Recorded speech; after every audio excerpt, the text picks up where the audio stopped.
आता मी कुणाल पाटीलला बालिका दिवसवर काही दोन शब्द बोलण्यासाठी कुणाल पाटील. आणि आदरणीय गुरुजन तसेच माझ्या मित्रांनो सगळ्यांना शुभ. आज मी कुणाल पाटील सर्वांना सावित्रीबाई फुले यांच्याविषयी दोन शब्द सांगणार आहे. ते तुम्ही शांतपणे ऐकावे ही माझी नम्र विनंती. सावित्रीबाई फुले यांचा जन्म 3 जानेवारी 1831 रोजी झाला. सावित्रीबाई फुले यांच्या पतीचे नाव महात्मा ज्योतिराव फुले होते. यांना पहिले शिक्षक मानले जायचे. त्यांनी 1848 मध्ये मुलींसाठी पहिली शाळा पुण्यात सुरू केली. यानंतर महाराष्ट्राच्या सामाजिक सुधारणात एक महत्त्वाची व्यक्ती म्हणून ओळखल्या जातात. फुले यांना विधवाचे होणारे ते शपथ दाखवण्यासाठी न्यायाला संप करून आणला होता. त्या एक लेखिका देखील होत्या. या प्रक्रियेत सावित्रीबाई फुले यांना देखील प्लेगची लागण झाली. 10 मार्च 1897 रोजी त्यांचा मृत्यू झाला. मी या थोर समाजसुधारकांना नमन करतो आणि माझ्या शब्द संपवतो. धन्यवाद.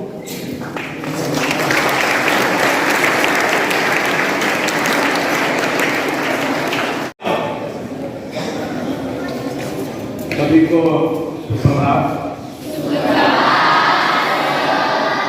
आदरणीय प्राचार्य जी, मेरे वरिष्ठ अध्यापक श्रीमान देवरे सर, मेरे सभी अध्यापक अध्यापिका और मेरे छोटे छोटे बालकों, आज के दिन आपको सभी को हार्दिक शुभकामनाएं।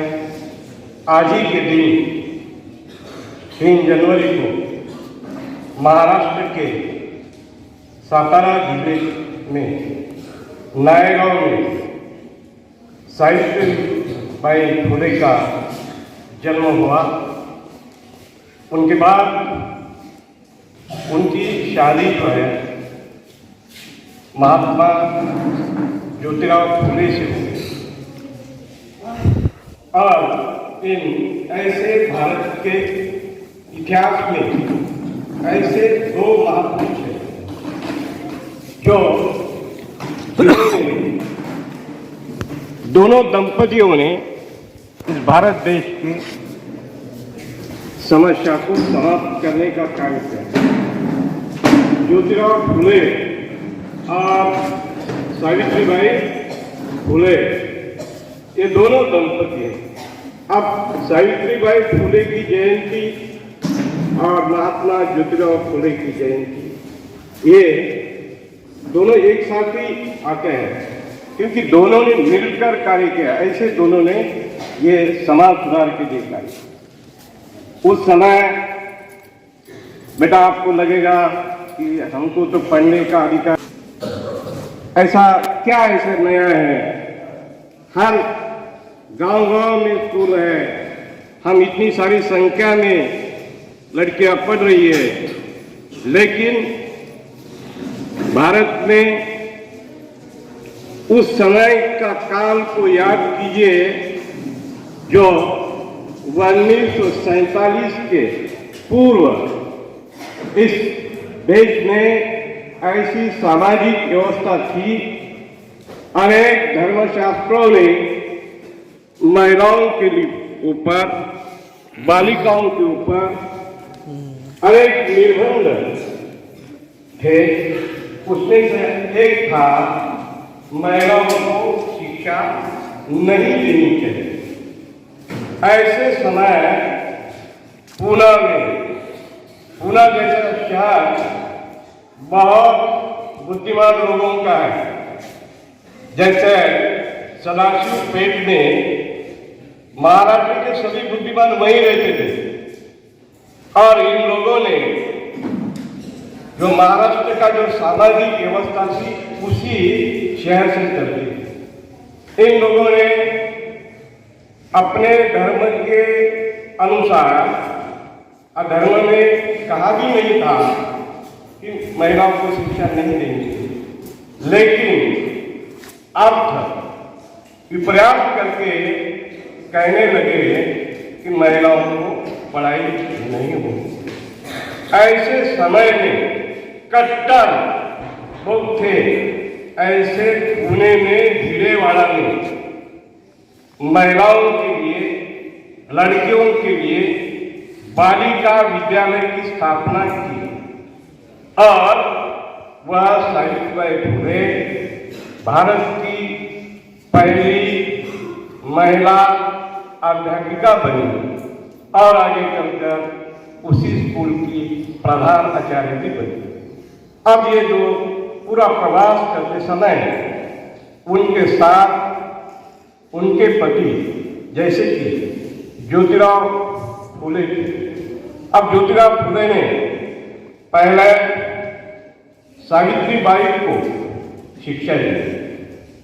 अब सावित्रीबाई फुले ने जो स्कूल निर्माण किया था उसमें पालक जो है अभिभावक लड़कियों को भेजते नहीं क्योंकि समाज के विरोध था। ऐसे कई पालक थे जो अपने लड़कियों को बोरे में भरकर वो स्कूल तक ले जाते थे और स्कूल के अंदर क्लास में जाने पर बोरा निकाल लेते थे और लड़कियां जो छोटी छोटी लड़कियां सावित्रीबाई के गोद में बैठकर पढ़ाई करती थी। ऐसे महान जो अध्यापिका पहली महिला अध्यापिका थी और उसके बाद उन्होंने इस भारत देश में अनेक बीमारियां थी उस समय, अभी नहीं है, उस समय जैसे कोरोना जो बीमारी थी, कैंसर जो बीमारी है, उसी प्रकार से अनेक बीमारियां उस समय थी महिलाओं की। जैसे केश व्यापार मालूम है आपको? किसी महिला का पति का देहांत हो जाता है तो उसको जीवन भर उसको ये बाल कटवाना पड़ता है। इसके विरोध भी संघर्ष किया और उन्होंने जो बार्बर होते हैं इनके विरुद्ध भी एक मोर्चा निकाला, उनको समझाया ऐसी महिलाओं के बाल मत कटवाओ। दूसरी समस्या थी विधवा विवाह के लिए उन्होंने कहा कि पुनर्विवाह करो। बाल विवाह, छोटे छोटे जो 10 साल के 12 साल के लड़का लड़की हो गए तो बस शादी कर दो। इस कुप्रथा के विरोध भी सावित्रीबाई फुले ने आवाज उठाई। उसके साथ साथ छुआछूत भी थी। छुआछूत यानी क्या है आप लोगों को मालूम नहीं है, आज नहीं है, उस काम की बात इतिहास को मैं दोहरा रहा हूं। तो इस छुआछूत प्रथा के विरोध भी महात्मा फुले और सावित्रीबाई फुले ने दोनों ने मिलकर इस समाज के साथ संघर्ष किया और धीरे धीरे समाज यहाँ पर आ गया। उसके बाद ज्योतिराव फुले और सावित्रीबाई फुले के कार्य का वर्णन करते समय ज्योतिराव फुले को भी याद करना पड़ता है। ज्योतिराव फुले ने एक आत्मकथा लिखी जिसका नाम था गुलामगिरी। अब गुलामगिरी इस किताब के माध्यम से जो समाज ने जिन लोगों को गुलाम किया था ऐसे लोगों को संघर्ष करने की प्रेरणा दी। दूसरा एक किताब लिखा किसानों की काफिया। इस किताब के माध्यम से भारतीय किसानों की समस्या लोगों के सामने रखने का प्रयास किया। उसके बाद महात्मा ज्योतिराव फुले ने शिवाजी महाराज पर राजा शिवाजी नाम की एक किताब लिखी। इसके बाद उन्होंने दोनों ने मिलकर ये कार्य किया और धीरे धीरे आज हम इस मंच पर सभी लोग आ चुके हैं। ये सभी जो कार्य है, अगर महात्मा ज्योतिराव फुले और सावित्रीबाई फुले नहीं होती तो इतनी सारी बालिकाएं यहाँ पर दिखाई नहीं देती। तो हम सबका ये कर्तव्य बनता है कि सावित्रीबाई फुले और महात्मा ज्योतिराव फुले को कभी कभी याद करना है पढ़ना है, अभ्यासक्रम में तो पढ़ते हैं, लेकिन कभी कभी पढ़ के हमारे ऊपर जो ऋण है उसका कुछ चुकता करने का प्रयास करें। और सबके ओर से हम सावित्रीबाई फुले के जयंती के अवसर पर सावित्रीबाई फुले को कोटि कोटि नमन करता हूँ और मेरे विचारों को यहाँ पर विराम देता हूँ। धन्यवाद। धन्यवाद कांबळे सर. आता मी कुलकर्णी सरांना विनंती करते की त्यांनी मंचावर येऊन काही 2 शब्द बोला. कुलकर्णी सर. शिक्षक वृंद आणि विद्यार्थी मित्रांनो, सुप्रभात. आज आपण सावित्रीबाईंची जयंती साजरी करतोय. तर असं म्हटलं तर की जिच्या हाती पाळण्याची दोरी ती जगात येऊन जाईल. जिच्या हाती पाळण्याची दोरी ती जगात येऊन जाईल. म्हणजे आई जर सुशिक्षित असेल तर ते घर निश्चित पुढे जाणार. आणि स्त्री शिक्षणाची सुरुवात महाराष्ट्रामध्ये आपल्या ज्या ज्योतिबा फुले आणि त्या सावित्रीबाई फुले या दोघांनी केली. आपण जर नीट जर बघितलं तर जिजाबाई हुशार होते म्हणून छत्रपती शिवाजी महाराज पुढे आले. लिटेशिया बोनापार्ट भयंकर ॲम्बिशियस होती म्हणून नेपोलियन बोनापार्ट पुढे आले. मेरी वॉशिंग्टन ॲम्बिशियस होती, महत्वाकांक्षी होती म्हणून जॉर्ज वॉशिंग्टन. कोण होते जॉर्ज वॉशिंग्टन? सांगा बरं मला. तर सांगण्याचं तात्पर्य एकच आहे की जर मुली जर हुशार असतील, माता जर हुशार असतील तर पुढची जी येणारी जनरेशन आहे ती सुद्धा खूपच हुशार असते. आणि हे सावित्रीबाई फुले आणि ज्योतिबा फुले यांना नीट शिक्षणाचं महत्त्व समजलं होतं. इतकंच नाही तर सावित्रीबाई फुले यांनी जे अनाथ ज्या स्त्रिया होत्या त्यांच्यासाठी सुद्धा त्यांनी एक विशिष्ट प्रकारचे वसतिगृह त्यांनी त्या काळामध्ये काढलेले होते. आणि त्यांची जी विचारधारा होती ती खूप चांगली होती. आणि त्या विचारधारेचा परिणाम म्हणजे आज तुम्ही इथे बसलेले. नाही तर अगोदरच्या काळामध्ये भारतीय मुली या मुलींना शिक्षण घेण्याची परवानगी नव्हती. भारतीय मुली जर शिकल्या तर त्यांच्याशी लग्न कोण करेल हा प्रश्न होता. तर ह्या ज्या समाजातल्या ज्या वाईट रूढी परंपरा आहेत त्या कमी करण्याचं काम सावित्रीबाई फुले आणि ज्योतिबा फुले यांनी केले. एवढं बोलून मी माझे 2 शब्द संपवतो. धन्यवाद कुलकर्णी सर. आता मी प्राचार्य सरांना विनंती करते की त्यांनी मंचावर येऊन मार्गदर्शन करावे.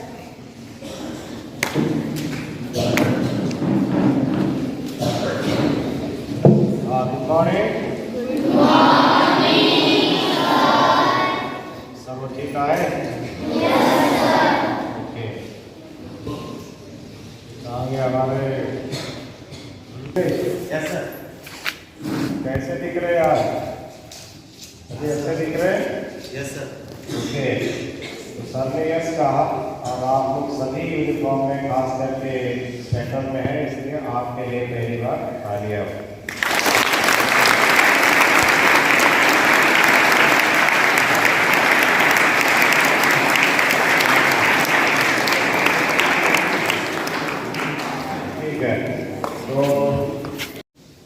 तर आज संपूर्ण महाराष्ट्र नव्हे तर भारतभर क्रांती ज्योती है ना यांची जयंती साजरी होत आहे. त्यानिमित्त मी सर्वांना त्यांच्या जयंतीनिमित्त हार्दिक शुभकामना देतो.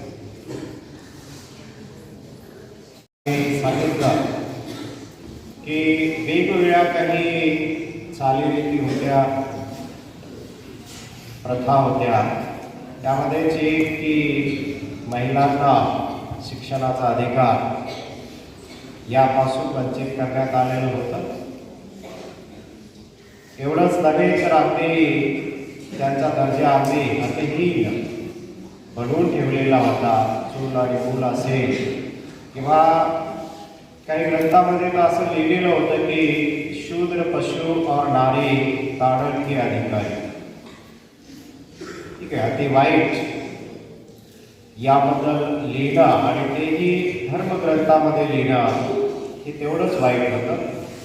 म्हणून जे काही विजनरी महात्मा फुले असतील किंवा क्रांतिज्योती फुले असतील ना, सावित्रीबाई फुले असतील, याने या गोष्टी समजून घेतल्या आणि एक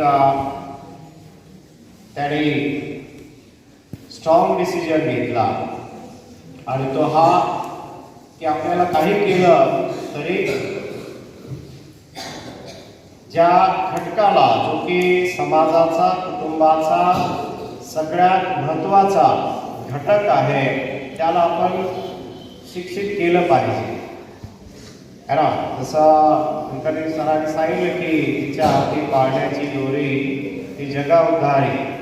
म्हणजे जी आई असते,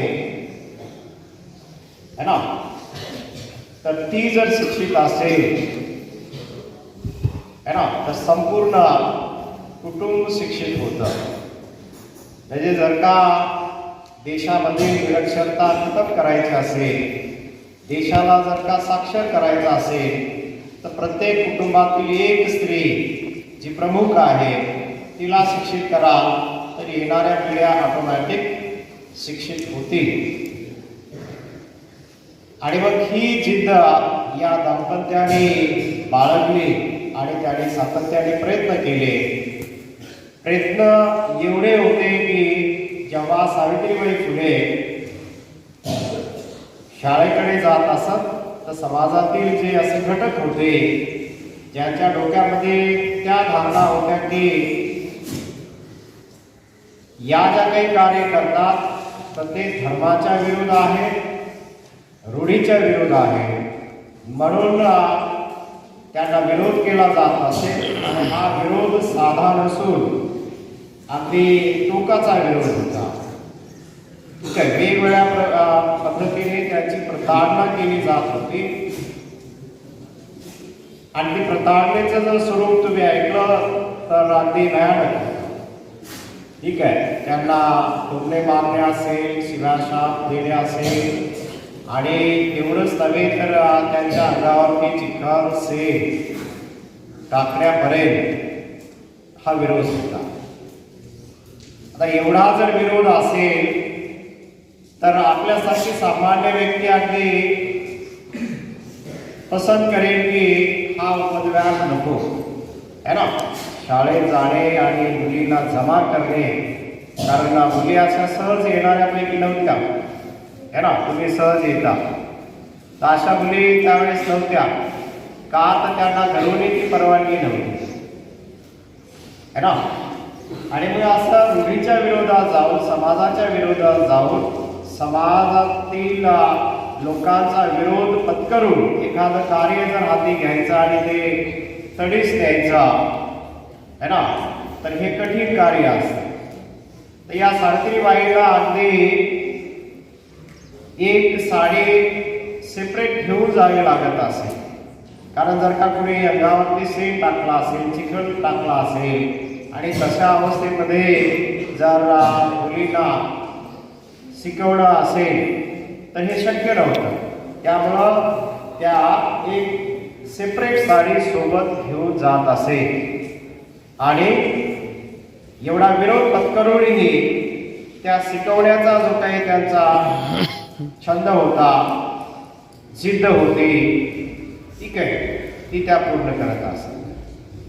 यामधला सगळ्यात महत्त्वाचा भाग जर का तुम्ही समजून घेतला तर तो हा आहे की एखादं कुठलंही कार्य करण्यासाठी, है ना, कुठल्याही कार्याचा चांगला सेवन करण्यासाठी त्याच्या रूटमध्ये काय आवश्यक असेल, मुळामध्ये काय आवश्यक असेल, तर ती कामावरची निष्ठा. ठीक आहे, असीम निष्ठा, अगदी टोकाची निष्ठा, टोकाची जिद्द आणि त्यामधील सातत्य, कन्सिस्टन्सी. या जर गोष्टी आज, है ना, आज तुमच्यामध्ये पुन्हा पुन्हा जे मरगळलेपण येतं, जो निरुत्साह येतो है ना, सोडून देण्याची वृत्ती येते आणि तुम्ही मागे तसं पुढे करायला लागता है ना. म्हणजे आपण महामानवांच्या जयंत्या साजऱ्या करतो तर नेमकं काय करतो, तर आपण त्यांच्यामध्ये एखादा असणारा जो गुण ज्यामुळे स्वतःचा विकास होईल, सोबतच समाजाचा नव्हे तर पूर्ण देशाचा विकास होईल, अशा ज्या काही गोष्टी असतात ते शिकणं असतात. म्हणून सावित्रीबाईंच्या योगदानामधून, तिच्या कार्यामधून, तिच्या व्यक्तिमत्वामधून जर का आपण काय शिकणार असू तर ती आहे जिद्द, ती आहे चिकाटी, तो आहे त्याग करण्याचा बाणा. आणि हा काही छोटा त्याग आहे की कुणीतरी तुमच्या अंगावरती एखादं कार्य करू नको म्हणून सेन मारतात है ना, चिडवतात, अपमानित करतात, शिवीशाप देतात आणि तरी सुद्धा त्या थांबत नाहीत. ही टोकाची जिद्द आहे, हा अति टोकाचा त्याग आहे आणि त्या त्यागाचं फळ तुम्ही आहात है ना. आज मुली सर्व क्षेत्रामध्ये जर का पुढे असतील तर त्या सावित्रीबाई फुले मुळे आहेत असं म्हणणं बिलकुल वावगं होणार नाही. निश्चित इतर खूप साऱ्या महामानवाने, समाज सुधारकांनी यासाठी कार्य केलं, पण आज आपण ज्यांची जयंती साजरी करतो तर त्यांचा जो काही त्याग आहे त्या त्यागामुळे त्याने जी काही एक ज्योती पेटवली, शिक्षणाची जी ज्योत पालवली है ना, तर त्याचं फलित आज संपूर्ण जगामध्ये है ना, मुली सगळ्यात पुढे आहेत ना. आमच्यामधल्या मुली पण पुढे आहेत का नाही आहे. अरे हा म्हणा बरे हो, हा वो भी ढक्कन स्टाफ वाला ठीक आहे. तर आज मुली है ना, जसा महिला बचाव आंदोलन असतं, आयोग असतो, उद्याला है ना या पोरासाठी कदाचित पुरुष बचाव आंदोलन करावं लागेल अशी वेळ येण्याची शक्यता आहे. का तर मुली आज एवढ्या पुढे जात आहेत है ना. आपल्या जिल्ह्याच्या जिल्हाधिकारी ज्या आहेत लेडी आहेत है ना, MPSC UPSC सारख्या एक्झाममध्ये जर का टॉपला पुढे असतात तर मुली असतात. यामुळे मुलांनी यामधून बोध घेण्याची आवश्यकता बी आहे की मुलं आमचे कोणत्या दिशेने निघालेले आहेत.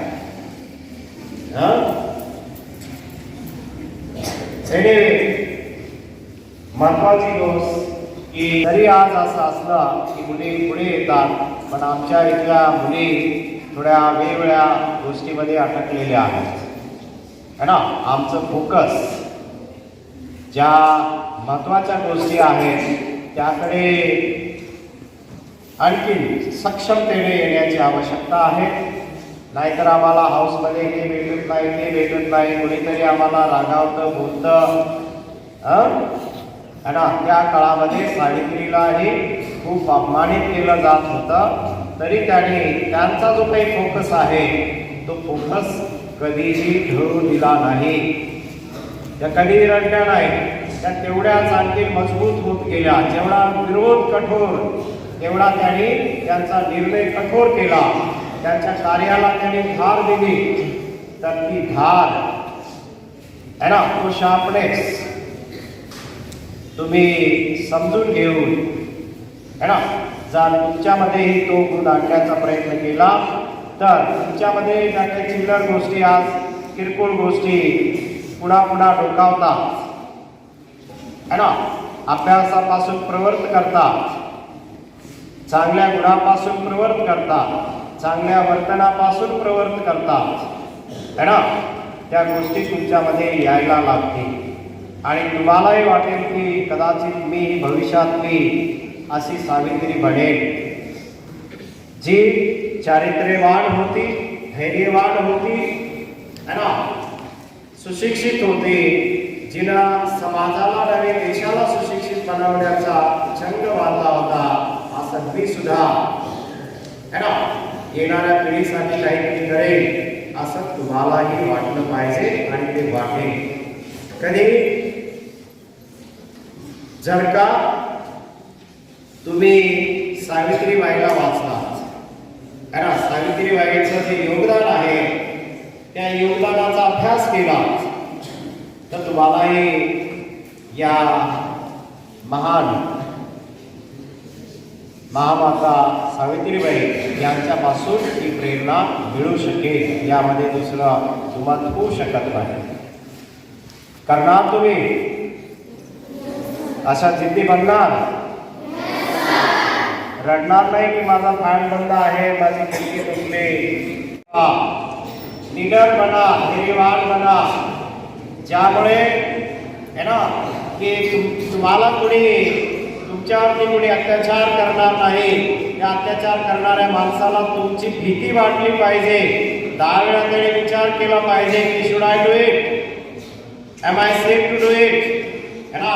मी स्वतः एखाद्या महिलेला प्रताडित करण्यासाठी, है ना, त्रास देण्यासाठी सक्षम आहे का? का तर ही महिला, ही मुलगी एवढी सक्षम आहे, मी तसा विचार जरी केला तरी थप्पड बसेल, है ना. एवढ्या तुम्ही स्वतःला सक्षम बनवल्या पाहिजे, ज्यामुळे आज समाजामध्ये हा जो सूर आहे. सांगितलं कधी की है ना, no doubt you should be beautiful and smart, है ना. स्वच्छ राहिलं पाहिजे, नीटनेटकं स्वतःला ठेवलं पाहिजे. पण केवळ अगदी रात्रंदिवस जेव्हा जेव्हा वेळ मिळेल तेव्हा जर का आपण आरशामध्ये पाण्यात वेळ घालवत असो, है ना, माझे केस कसे, माझे डोळे कसे, है ना, फाउंडेशन ठीक आहे की निघालंय, है ना, यामधून तुम्ही तुमचा वेळ स्वतःला घडवण्याचा वेळ आहे तो घालवा. आणि कदाचित, है ना, तुम्ही ज्या स्टेपवरती, ज्या स्टेजवरती राहायला हवं तिथे राहणार नाही, है ना. स्पर्धेमध्ये तुम्ही टिकणार नाही. नीट नेटकं राहिलंच पाहिजे, है ना. यू शुड बी प्रेझेंटेबल, है ना. Make your presentable, but it does not mean you remain in that only, है ना, की तुम्ही त्यामध्येच गुरफडून राहाल. आणि जो महत्त्वाचा वेळ आहे तुमचं व्यक्तिमत्व घडवण्यासाठी, तुमचा बौद्धिक विकास करण्यासाठी, तो कुठेतरी मिस होईल. म्हणून आजच्या या सावित्रीच्या ज्या लेखी आहेत याने स्वतःला सुसंस्कारित, है ना, जिद्दी आणि धैर्यवान बनवणं आवश्यक आहे. कारण जे कोणी धैर्यवान असतात ते वादळाच्या नंतर सुद्धा स्टेबल राहू शकतात, है ना. वादळ म्हणजे किंवा हवा नाही, तुफान नाही. वादळ म्हणजे किती जरी